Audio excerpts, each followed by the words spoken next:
Welcome back to Wedlocked and Loaded. Wedlocked and Loaded. You women. Do not lump us all in one category. So you girls and lie and stretch the truth and try to get us jammed up. First of all, I'm a whole ass woman, right? Think about no that. No disrespect. Sounds like it to me. So why can't y'all, what is it with men that they just can't walk away?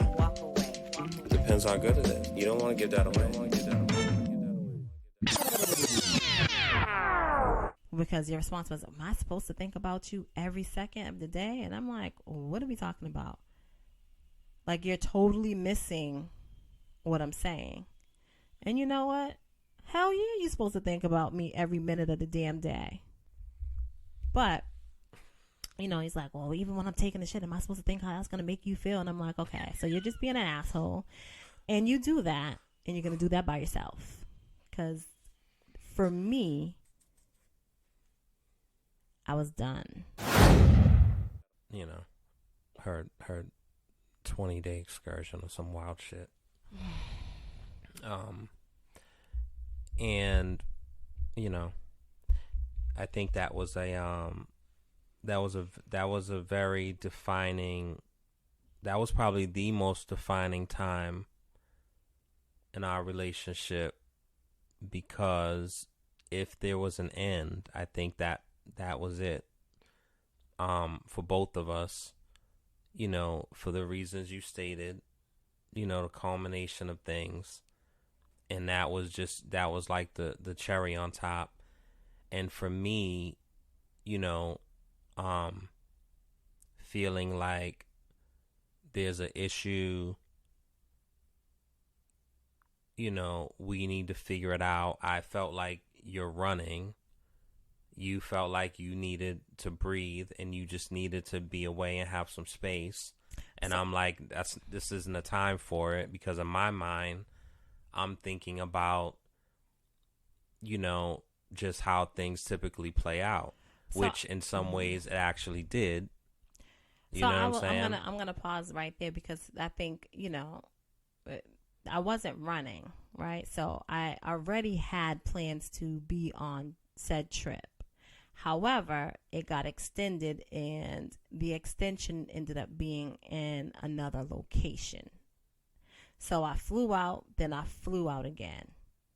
And so my initial fly out was already planned. So I wasn't going to not do that.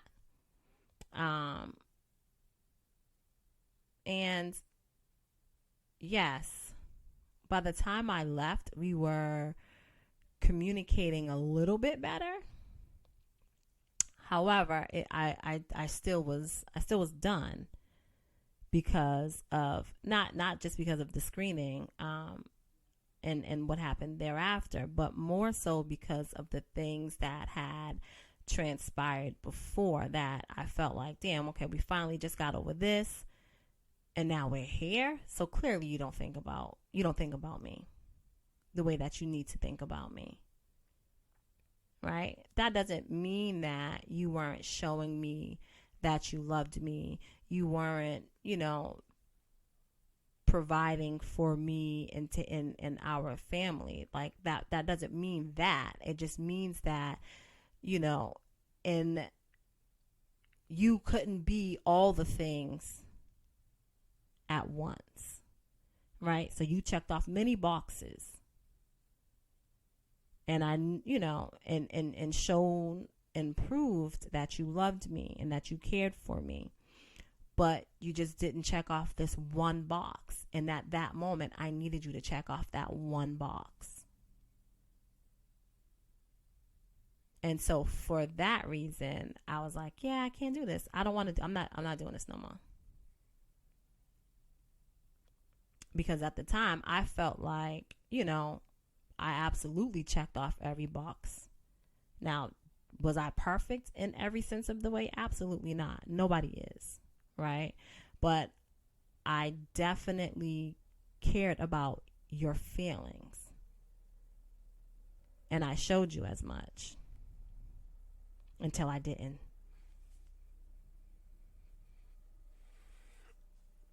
Well, so while Leah was gone, there was a lot of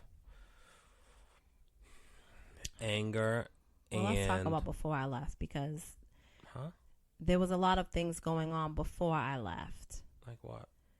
I mean, name it, right? And so before I left, and it wasn't a surprise. Again, it wasn't a surprise that I was leaving.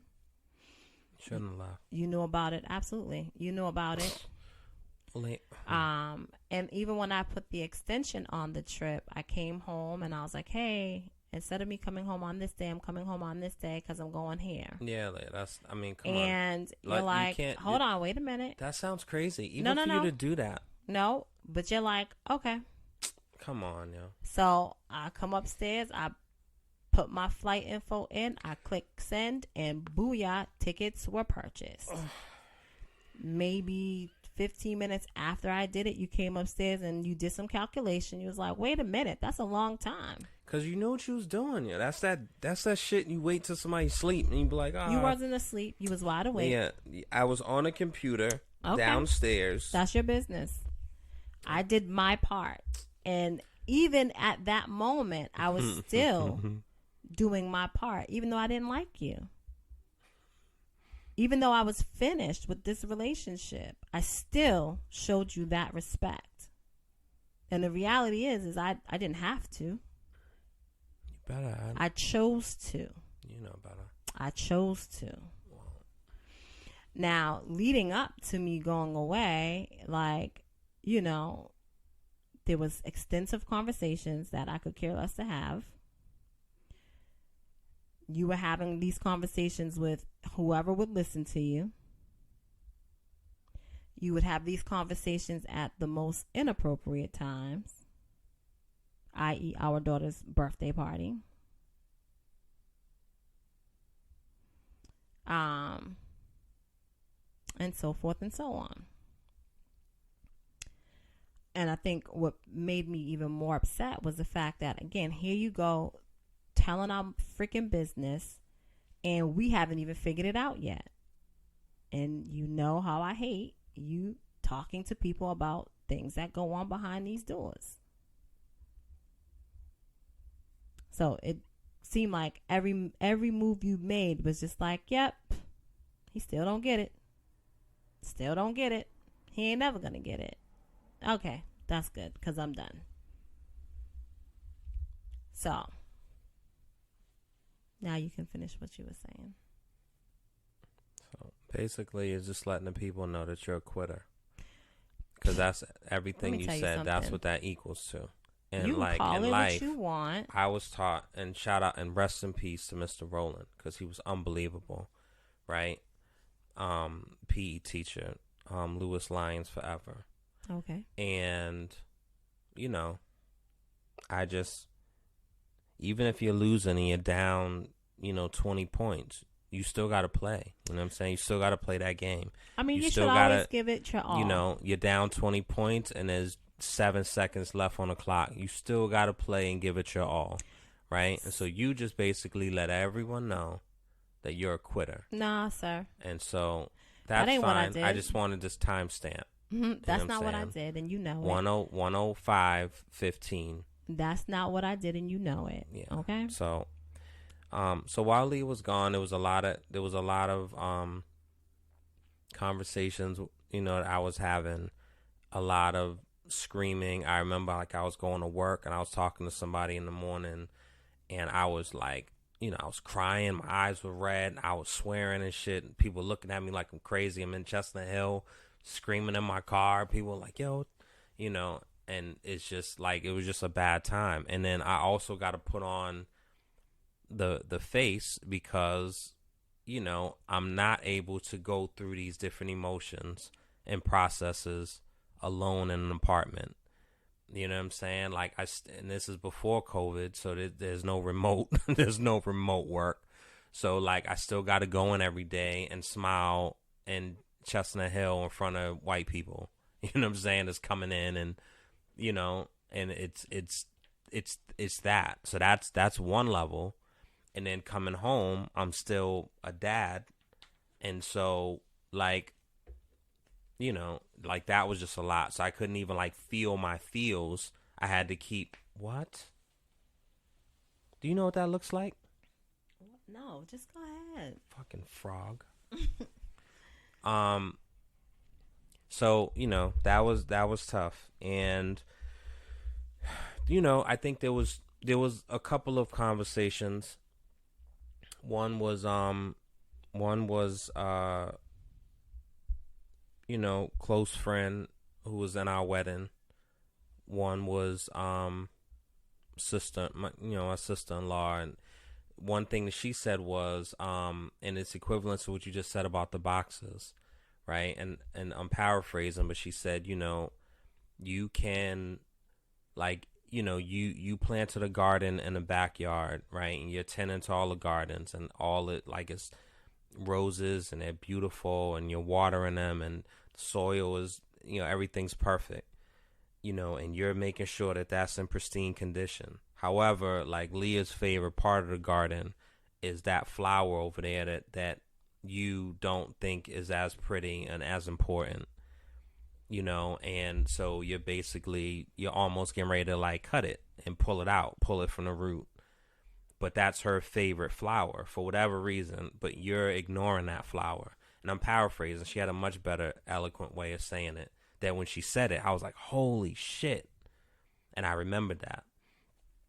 And,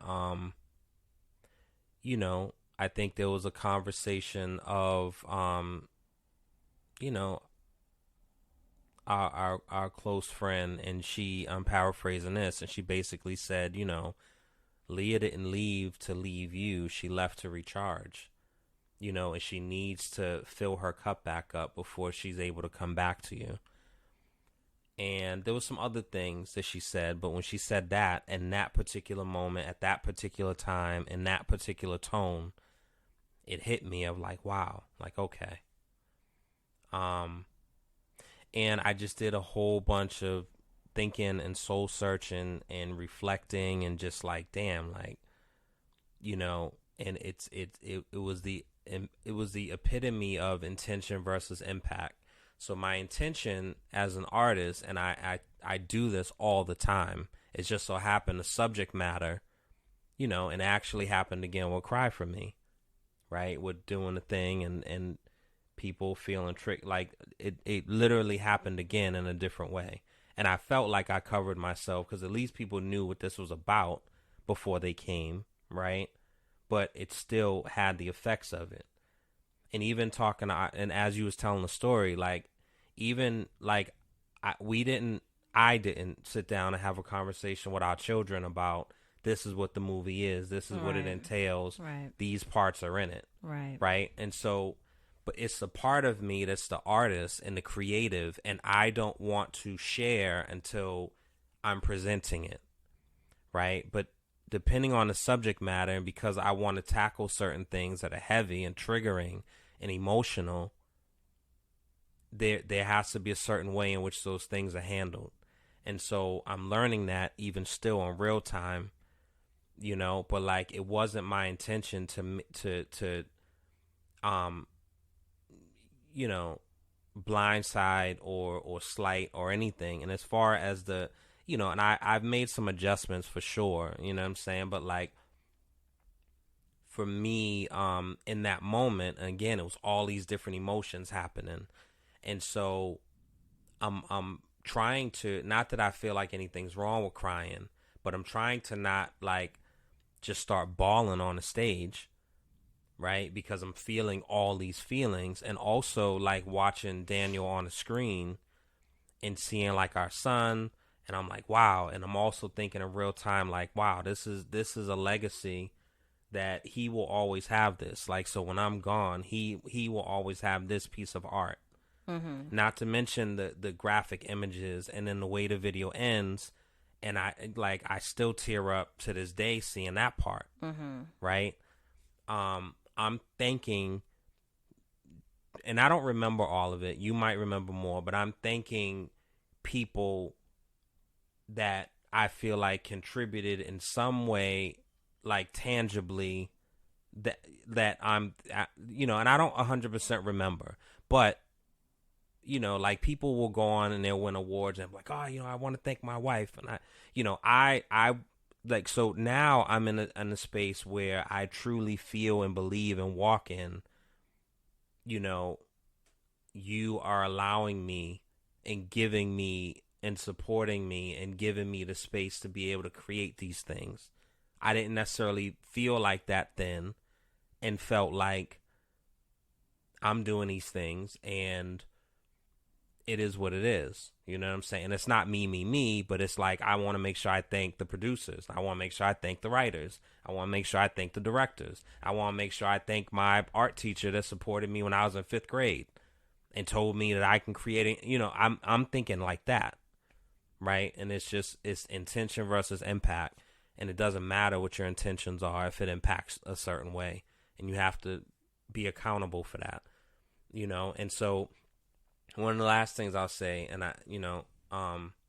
so I made the decision, and I believe it was that trip about the tattoo, right? Yeah.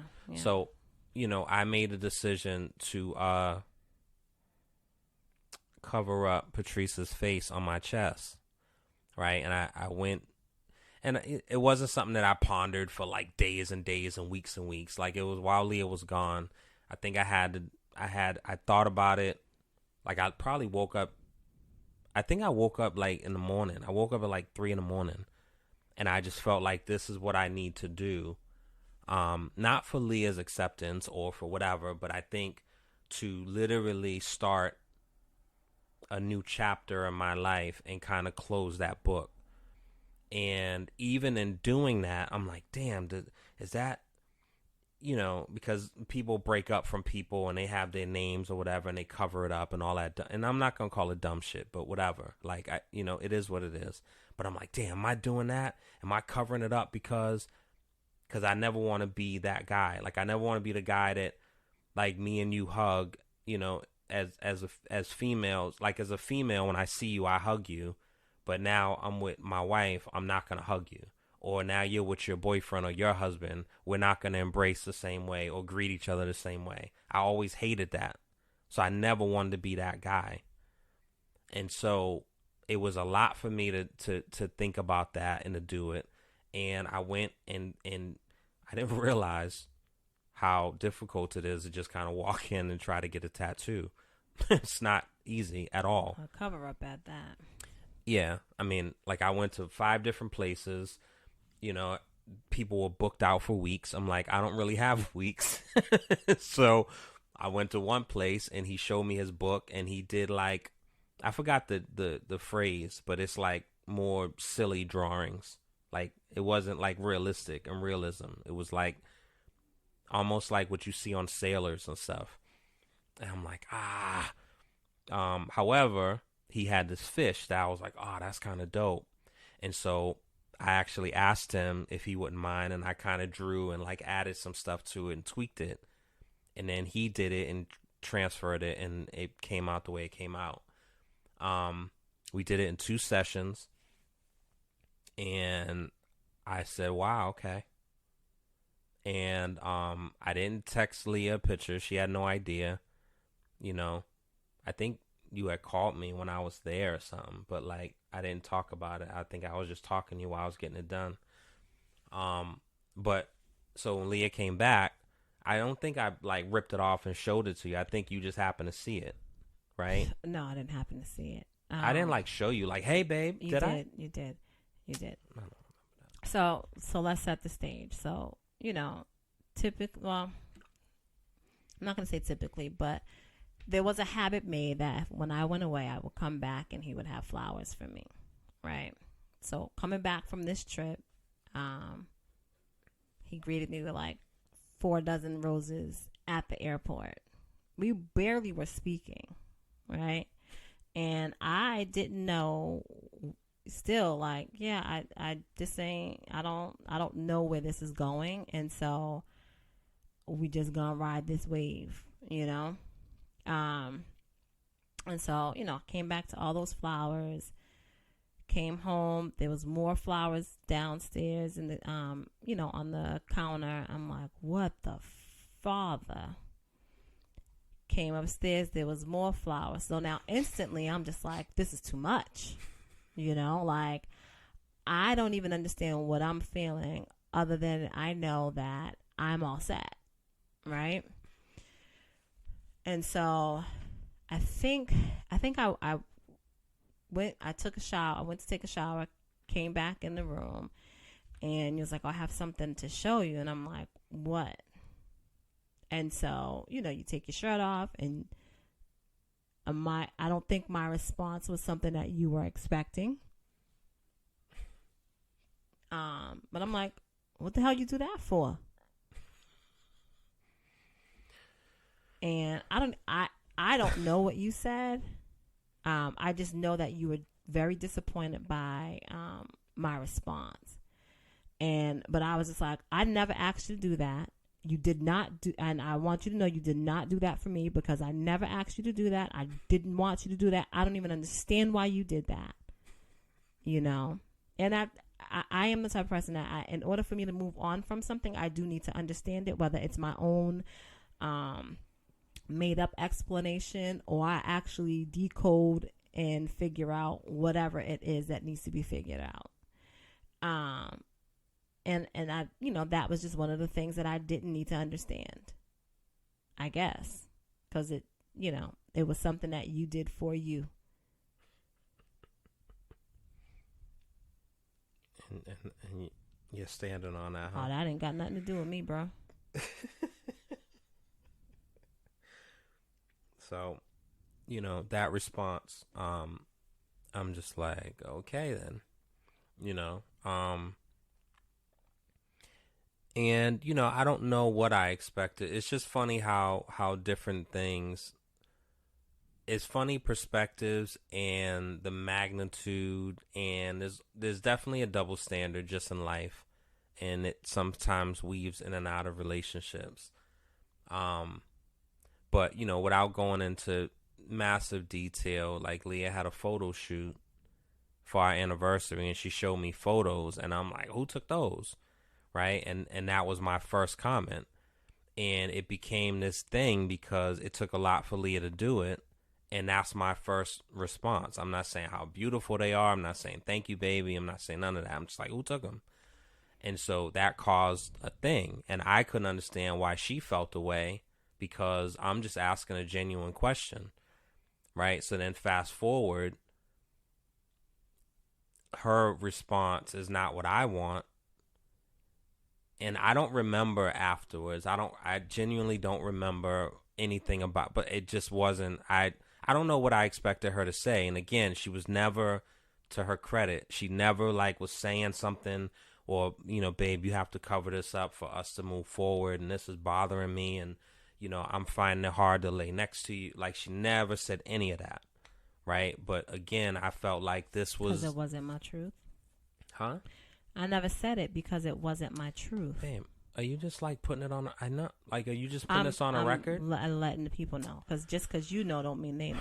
So, yeah. So anyway, so that was that. And I felt like... And I think for a while, too, and I skipped over this part. I don't know how important it is, but I think for a while, too, I had a prom picture of me and Patrice in the closet or by my clothes or something, and I made a decision at some point to, take that down, and I say all this in this episode because, again, now it adds a little more context to, hopefully it adds a little more context to why I said I see the Will and Jada thing a little differently.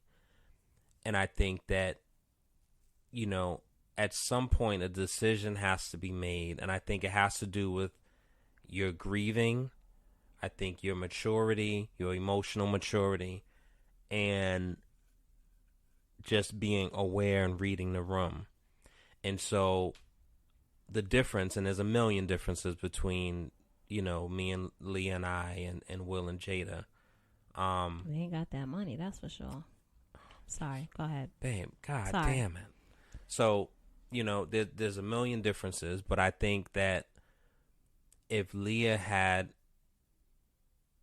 and I'll be honest, if she had expressed in the past that certain things bothered her, or if I talked about Patrice or any, like, I don't think that I would have cared, right? It would have been, it was what it was, and she would have had to deal with it.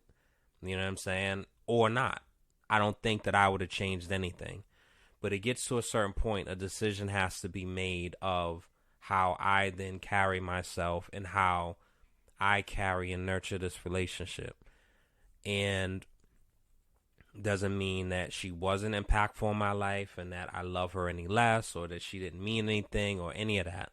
It's not about proving that to anybody, or because I think all that bothered me also at one point of like, damn, is it going to seem like I just kind of moved on? And, you know, Monique, who died, like, you know, the person, like, I'm looking at stuff and I'm like, oh, I'm not going to do that. I'm always going to, you know, but there has to be a time where it's like, all right, you know what I mean? And it's not moving on, but it's understanding that, like, this was a part of your life and this was a chapter no different than when you went to high school, and those friends that you had and you spent every day with as an adult, you may not talk to as much. Mm-hmm. Doesn't mean that they weren't impactful and meaningful at that time, and did amazing things for your life. Mm-hmm.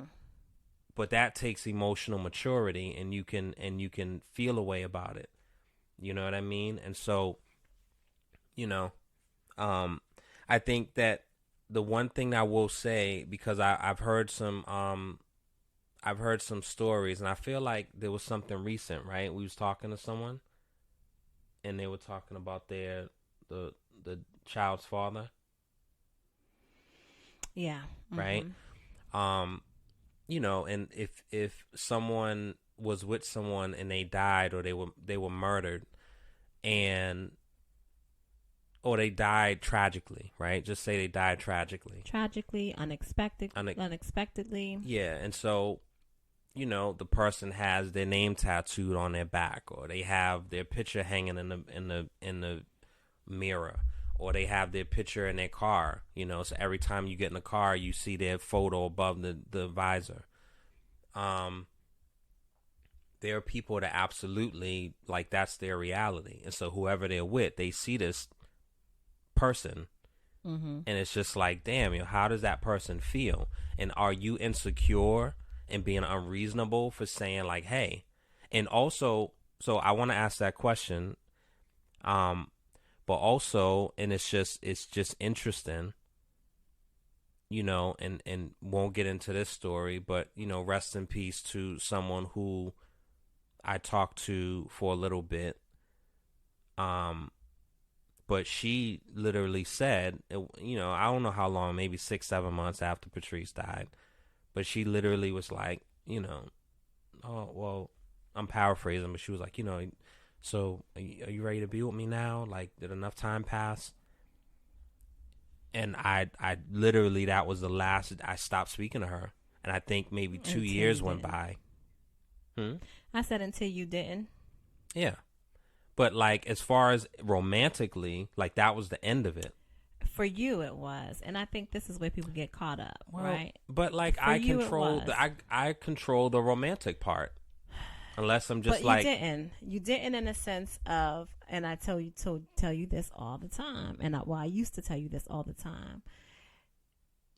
Anybody can romanticize the least amount of attention that you give them, right? And this is another thing that made me so upset, but this was very early on in our relationship. But again, this particular person, right, like, had deep feelings for you, whether they were real or they were just her thought, but she had some very real feelings for you. And now here I come, and you introduce me to the people, and I didn't know how, you know, you're telling me, oh, this is just my friend, right? And then I tell you, oh, she looked at me mad crazy, like, what's up? Nah, your response is, nah, you're tripping, but just cool. You know, we know each other from such and such. No, something's going on here, because that wasn't a look of a friend, you know? So you teed her off by bringing me around and introducing me to her as, damn, I don't know if we were boyfriend and girlfriend at the time or if we were engaged. Oh boy. So maybe we were engaged. Anyway, so we talk every now and then, not as consistent as we did. You know what I'm saying? Then we have a pause in our communication because I want you to move on with me.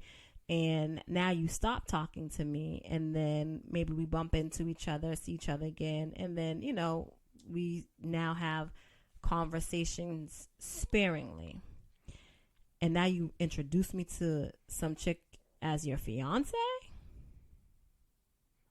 Oh, shit. Okay. You're talking as her. Yeah. Sorry. I'm like, what?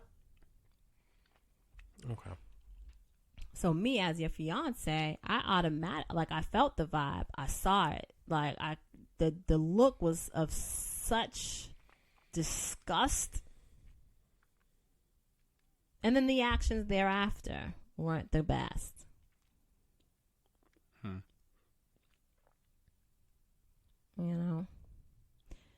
But anyway, I digress. I think that the takeaway that I would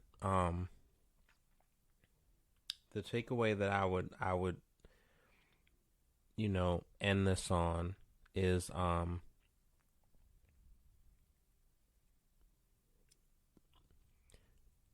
finding your own closure is important. I don't necessarily believe that you're not going to always get closure. Like, yes, right, but depending on how you are made, how you are wrapped, you may need to have that. And so if you don't have that and it's not given to you, right, like, I think it's important for you to, in your own way, have closure on something to allow you to be able to take the next step and literally like walk up the flight of steps. Right. Otherwise, you just stay there. In worst case, you start walking down the steps backwards. And, I'm grateful for all the experiences, all the people who were supportive, checked in. It meant the world of you at that time of just being a friend and just checking in on me. And I've told a story before, I don't know on here, but like, when I literally thought of killing myself and driving off the bridge over by Mass Ave, like, you text me at that moment. You know what I'm saying? And like, I didn't have those type of feelings of doing that often. And I don't know if I ever thought about that again. And I certainly never attempted to do it because I would always think like, damn, like, I would be the one to jump off a building and I survive, and now I'm paraplegic. Now I got to live my life. Or I jump on the train tracks and now I'm, like, I would be that one case. Or I take all these pills and then going through getting my stomach pumped and it's painful, and so I'm like, I ain't doing that. Yeah. So, but I believe in signs, and certain things are coincidences. But at that moment, getting that page from you, I'm like, wow. You know what I'm saying? That doesn't mean that I handled everything correctly thereafter and understood and appreciated and held up in the highest regard in the decision making. But at that moment, I kind of was like, wow, okay. You know what I'm saying? That meant something. And I think, people have to, I think when you love someone and you're in love with someone, and there's a difference, obviously. But how that process happens once that's no longer is up to you, I think.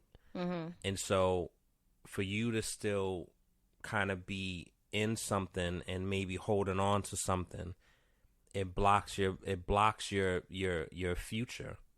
You know what I'm saying? And the next person that comes in your life, like how are they supposed to process that?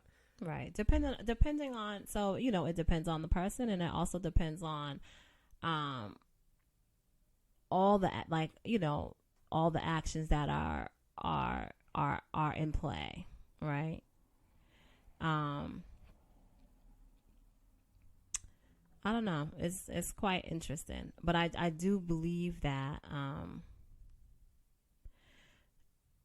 I do believe in what you're saying, right? Like, you have to, you don't have to forget, but you have to constantly work on moving forward, not moving on, but moving forward. I know sometimes, like, and it sucks, right? Like, it was literally just said to me today at work. I've been out of work for a couple of weeks or whatever. And so I got back, and one of my colleagues was like, "Oh my God, I'm so happy to see you. I was asking what was going on, and nobody would tell me nothing, because she was like, people are passing left and right." And I'm like, I know. She thought you passed? No. She just wasn't sure what was going on. Like, right now we have, I have another colleague that's out. Her husband, is fighting, is terminally ill. Right. And, things are happening. Right. So things are happening. And, she just wasn't sure what was going on with me and why I wasn't there, because one day I was and the next day I wasn't. Right. And so, she's like, "I know we're not that close, but, I just was really worried, and I'm like, no. And then she said, I'm glad to see you. You know what I mean? And not that she said it in the same breath. But, you're here today, you're gone tomorrow. And guess what happens? Life still goes on. One way or another, right? And sometimes, as morbid as it may seem, I often think, like, damn, like, what is it gonna be like? Not because I'm the shit or anything, but just in general, like, what is it gonna be like when that time comes for me, right? I'm a little bit different in the sense of, like, I think of people, I dream of people that are no longer in the presence. I'm sure people think of them, but they come to me in my dreams. I wish I did. I can't say that we always want what we don't have, right? Yeah, I guess so. But sometimes, you don't handle that well. Sometimes those connections are very hard to handle. Sometimes I feel things and I don't know why I'm feeling the way that I'm feeling, or smelling the things that I'm smelling, or seeing the things that I'm seeing, right? And when you don't know, it becomes very hard. And sometimes, it's super heavy. And so you don't necessarily know how to deal with it. And you can't really talk to people about it because not too many people understand. But I think that, just to go back to what you was originally saying, like, if you are moving with a genuine heart and a genuine spirit, some things can be overlooked. But if you are moving with specific intentions that are not necessarily aligned, then it's not going to work. So for you and I, for example, right? So Jada and Will got together they were married. Got married in 97. In 97. What, the Park died, what, 95? 95. So, you know, they were together. They got married after Pac had passed.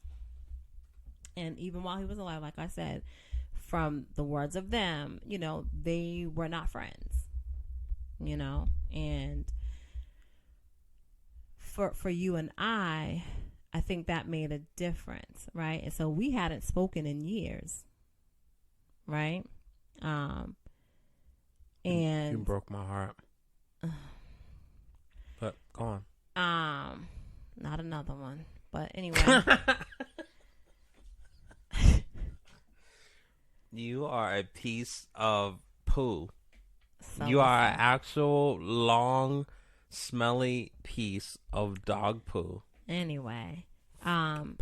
you know, but at Patrice's service, like before we were all standing outside, so I don't even know if they opened the doors yet, or I don't remember all the things, but I remember seeing you, and literally, like, you know, I was already feeling the way that I felt, in regards to the situation, and I saw you, and it literally broke my heart just a little bit more. You know what I mean? And we hadn't spoken. We hadn't seen each other.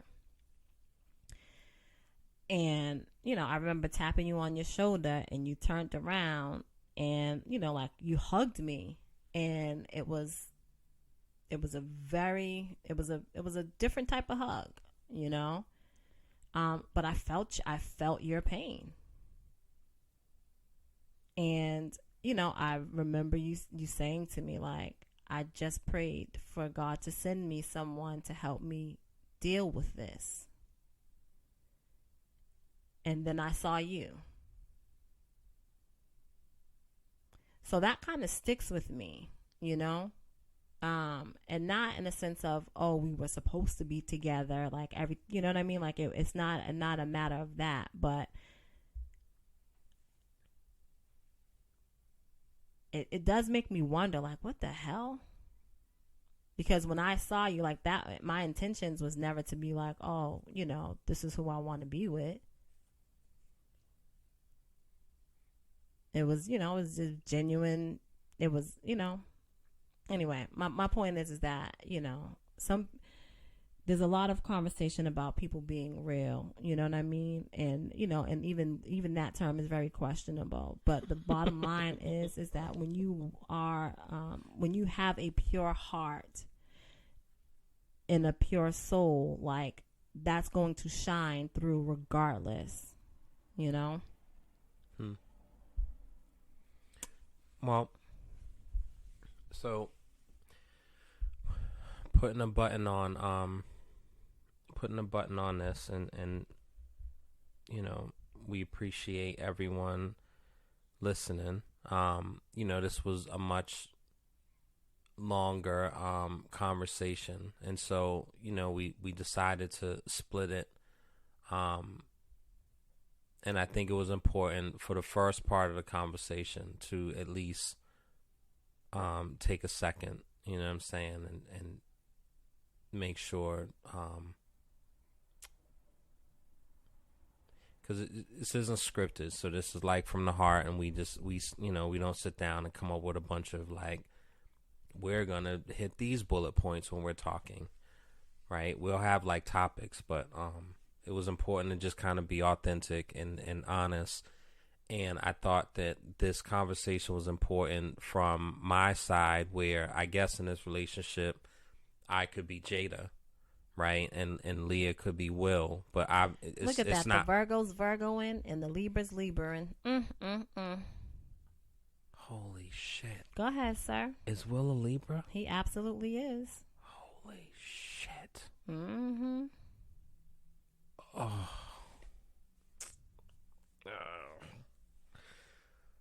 Oh. Carry on. Oh.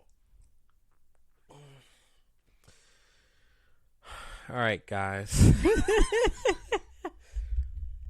Oh. Yeah. Go ahead, Jada. All right. So, So anyway, back on topic. I said a lot of things, but and we both talked about, checking boxes and, loving and showing. But I came across this quote, and it says, "Someone can love you desperately with their feelings and still not know how to love you correctly with their actions." And I think that happens in a lot of relationships, and not just physical relationships, or boyfriend and girlfriend, husband and wife, but just relationships. Period. We are we are a broken people, and we tend to move fast before we actually heal from whatever has broken us, before we heal from any trauma that we've experienced, before we heal from or find a way to actually move forward in our grief. I think I haven't read any truer words in quite some time, but I think this is actually what checks the box off as to how Will and Jada, I guess both of them, right? How they're moving within their marriage, and how it's playing out for all of us to see. And I think how it played out in ours and for some people to see. And right now for some people to hear. thank y'all for listening, and hopefully it was helpful in some regards of just not only hearing a different perspective, just trying to for like gossip or whatever, but just different perspective. And if you're going through something, or you've gone through something, or if you are going through something and you're seeing someone or with someone, and maybe getting a different side of that perspective that maybe that person hasn't articulated to you, or maybe they've said it and you're just not hearing them, because that definitely is a real thing and it happens. Child, please. Leah, come on, babe. Jeez Louise, I'm just Papa saying, Cheese. child, please. Who you pleasing, child? All right, so we will see y'all next week, and yeah. And until then and forevermore, continue to walk in your truth. And if you have not found it, honey, you do some searching, get with it, and get to stepping. We'll see y'all next week. You know what it is. Wedlocked and loaded. Yeah. Wedlocked and loaded. Wedlocked and loaded. Wedlocked and loaded.